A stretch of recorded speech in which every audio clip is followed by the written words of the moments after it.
Pernelle Marcon, c'est notre rencontre du jour. Bonjour.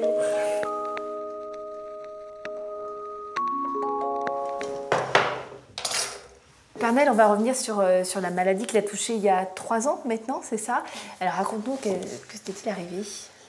C'était une méningite foudroyante, donc c'est des cas très rares de méningite qui sont très agressives et qui provoquent une septicémie accélérée.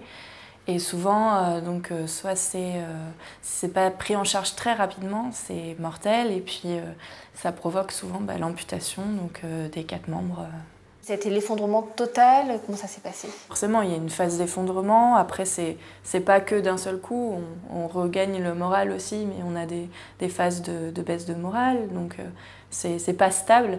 Mais après, ce qui m'a tenue debout, c'est l'idée de mettre des lames et de pouvoir courir, de reprendre une activité sportive et de réintégrer un appartement toute seule, de revivre un peu comme avant, reprendre mes études. Mais je suis toujours en train de me reconstruire, hein, c'est toujours pas fini. Le handicap, il y a plein de phases, il y a plein de choses auxquelles je n'avais pas pensé aussi, qui viennent étape par étape. Pas grand monde à cette heure-ci, hein, c'est calme. Donc à 19 ans, juste avant d'avoir votre maladie, vous étiez handballeuse de haut niveau? Oui, je jouais au PEC-JC, donc en N1, donc le 3e meilleur niveau national. Et donc après la maladie, vous avez choisi de faire de la course? Je ne savais pas du tout à quoi ressemblait une prothèse, hein. C'était vraiment inconnu, mais j'avais cette image de quelqu'un qui courait avec des lames, et donc je me suis dit, il faut que je fasse ça.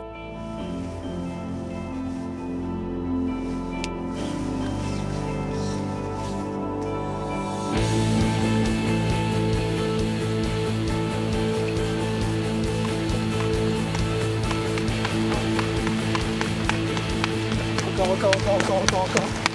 Allez. Quand vous courez comme ça, c'est de la course plaisir ou c'est obligatoire? Pour moi, la course, ça restera du loisir, et puis c'est bien physiquement, ça me fait travailler au niveau cardiaque.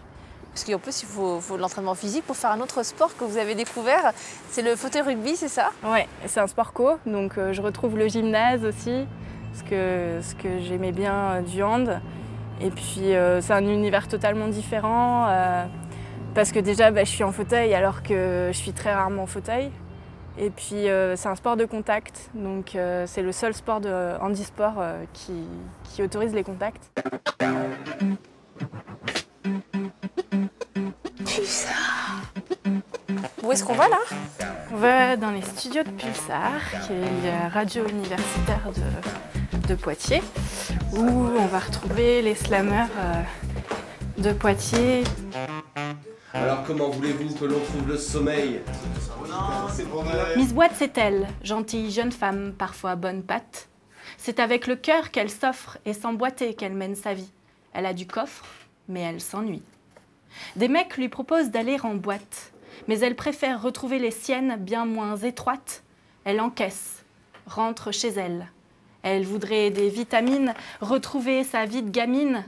L'insouciance s'en ruine, s'enrhumer au soleil. Le slam, c'est une autre facette de votre personnalité. Qu'est-ce qui vous a donné envie de faire ça? Moi, je trouve que c'est un bon exercice pour s'amuser avec les mots, pour passer des textes avec des messages politiques, des idées. Une dernière question avant de se quitter. Si vous étiez un personnage célèbre, qui seriez-vous, Pernelle? Soit Olympe de Gouges, soit Juliette Binoche. Des personnalités assez fortes qui n'hésitent pas à s'assumer. Je crois que la personnalité de Pernelle, on l'a bien comprise. Hein. Merci beaucoup et puis bon slam. Merci.